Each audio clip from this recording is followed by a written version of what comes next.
Rizky bentar lagi jadi duda nih, sotoy deh. Durian guys. Susah dapat durian nih. Ada yang mau nggak? Mahal lah. Masa Coba sih, aja. Mas? Tergantung, Mas. Coba aja Bang Atra. Bisa nggak durian? Nggak akan bisa. Hai, waalaikumsalam. Live-nya sendiri-sendiri. Kalau lama nggak tidur kok. Siapa yang salah, siapa yang benar? Iya, ada beberapa privasi juga kan. Itu kata hadirin kecilan karena nggak dipakai. Emang awalnya nggak dihukum? Enggak, kemarin tuh ada privasi juga. Nggak apa-apa. Tapi masih aja kenapa dihapus gitu di petnya istri? Tahan. Kenapa Ki? Dihapus Ki? Tahan. Ya pokoknya nggak apa-apa sih. Tapi komunikasi masih baik kan Ki? Doain aja pokoknya mudah-mudahan ada titik terangnya ya. Belum tahu kondisi seperti itu. Saya mah masih berprasangka baik dan tidak mendengar hal-hal yang gosip-gosip kayak gitu ya.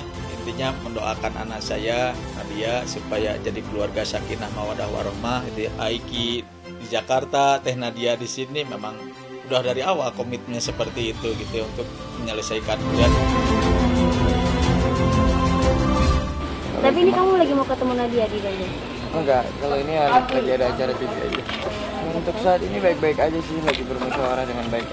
Doain aja mudah-mudahan ya mendapat solusi yang terbaik juga.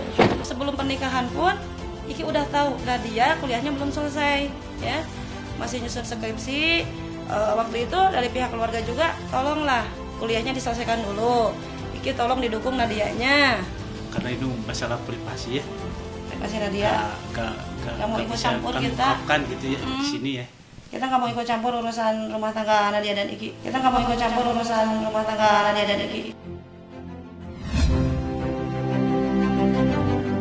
Nggak tahu lah masalah renggang, nggak tahu jurusannya kemana gitu kan. Jadi masalahnya nggak tahu aja.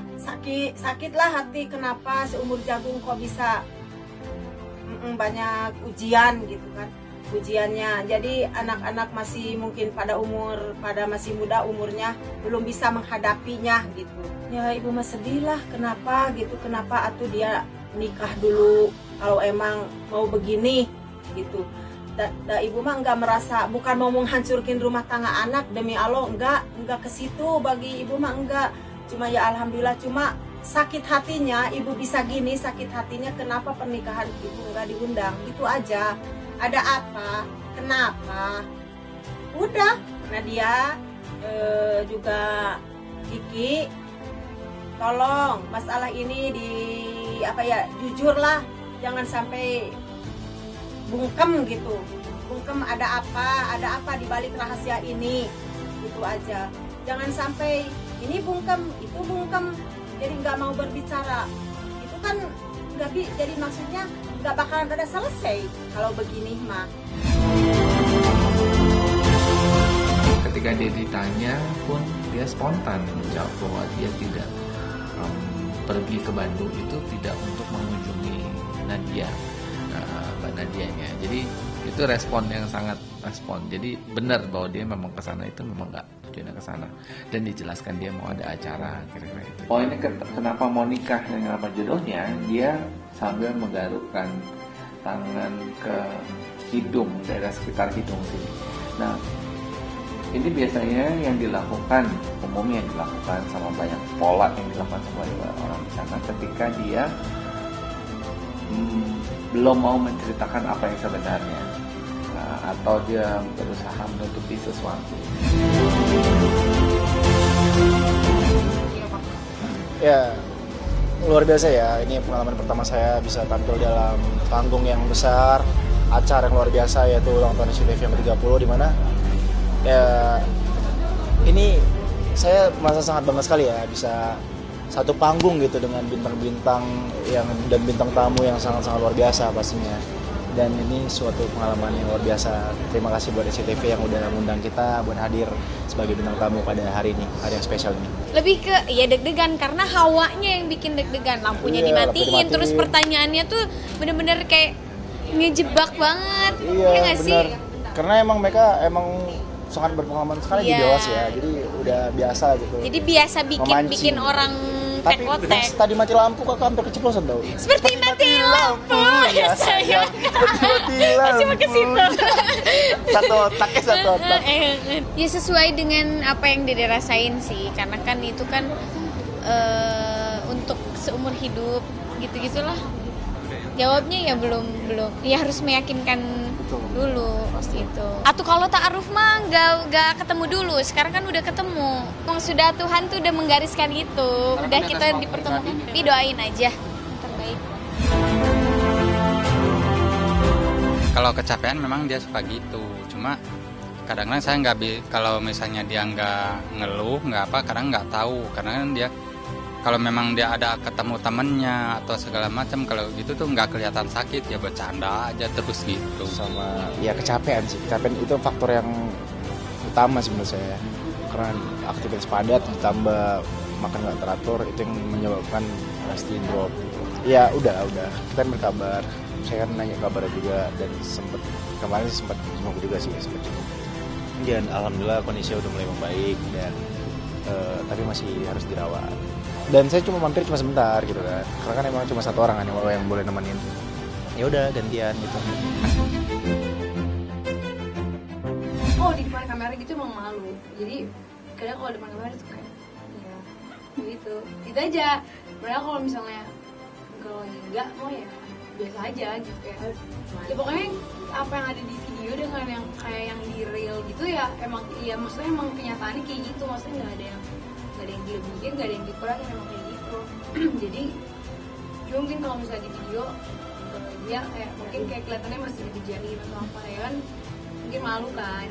Karena kalau misalnya lagi di belakang kamera juga kayak gitu, kadang malas kalau ketawa-tawa. Oke seru-seruan aja gitu kita.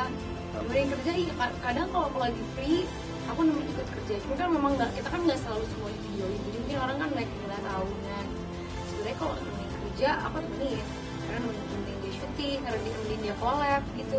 Itu juga suka kaget sih kok dia bisa kayak gini, karena kan kayak yang orang tahu, maksudnya orang lihatnya kan katakan orangnya cuek gitu, untuk masalah kayak gitu tuh dia nggak terlalu kelihatan banget ternyata, padahal sebenarnya tuh dia udah menyiapkan gitu. Sebenarnya aku juga kaget kok Ata bisa kayak gini, makanya karena aku suka amazed sih kok dia bisa kayak gini gitu. Ini bisa dibilang masih fase percaya nggak percaya, karena memang saya selalu nanyain ibu untuk bapak minum obat, terus bagaimana keadaan bapak, karena memang setelah stroke yang pertama waktu itu memang rutin kontrol, terus rutin obat, hidup tetap harus jalan. Saya udah puas, maksudnya dalam artian saya menemani bapak saya sampai nafas terakhir di samping beliau, menuntun beliau. Jadi itu salah satu kepuasan, meskipun ya kehilangan ya pastinya, namanya anak kehilangan orang tua itu pasti masalah pernafasan, karena ada dahak yang nggak bisa keluar. Kata yang pihak rumah sakit, mungkin ini kita harus cek, karena memang protokol kesehatan sekarang demi kebaikan kita harus tes. Terus saya sangat setuju dengan protokol kesehatan segala macam gitu kan. Cuman kan kalau menurut saya posisi kalau pasien yang kritis, mungkin apapun itu harus dengan penanganan yang agak sigap. Kecuali kalau yang pasien dengan kondisinya yang agak sedikit bisa mungkin agak menunggu beberapa saat gitu kan. Ayah saya waktu itu memang kondisinya udah drop lagi di ICU. Pihak rumah sakit demi kebaikan untuk isolasi dulu, masuk isolasi. Tapi saya kekeh, memang yang namanya anak kan saya ingin segera tesnya keluar, dan memang hari setelahnya keluar negatif. Kakak saya memang langsung kita benar-benar ingin ayah saya, bapak saya tuh tahu kalau beneran kena itu atau enggak. Karena memang menjurus, memang semuanya sekarang kalau sesak nafas itu pasti mengarahnya ke sana. Ketakutan saya tuh kalau orang di ruang isolasi terus hasil tesnya belum keluar, terus keburu meninggal, setahu saya memang pemakamannya pasti protokol COVID. Meskipun banyak yang saya baca juga akhir-akhirnya negatif. Itu sih yang saya ngerasa beruntung sekali. Dan dari pihak rumah sakit juga akhirnya mengizinkan membawa ayah saya pulang dan memang negatif kan. Kembali lagi memang saya ikhlaskan, ayah saya udah di tempat yang terbaik di sisi Allah Subhanahu wa Ta'ala. Cuman mungkin ya itu pembelajaran buat kita semua, kalau memang kalau orang atau pasien yang lagi benar-benar butuh pertolongan itu harus ditolong lebih dahulu, karena mereka yang lebih butuh pertolongan. Itu sih yang nggak kebayang sama sekali. Itu yang saya takutkan, itu yang kita semua keluarga takutkan. Tapi alhamdulillah aja memang ya Allah mengizinkan kita untuk bersama ayah kita. Kita mandiin di rumah, kita sholatin di rumah, di tengah rumah, kita kuburin. Saya turun, saya ikut menguburkan bapak.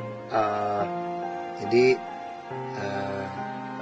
saya sangat beruntung, meskipun kehilangan tapi beruntung, sangat beruntung.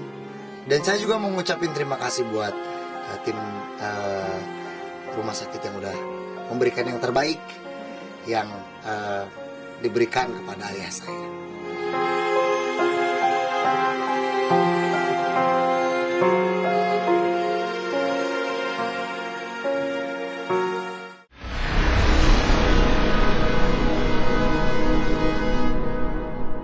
Jadi jangan lupa untuk subscribe Cumi Cumi.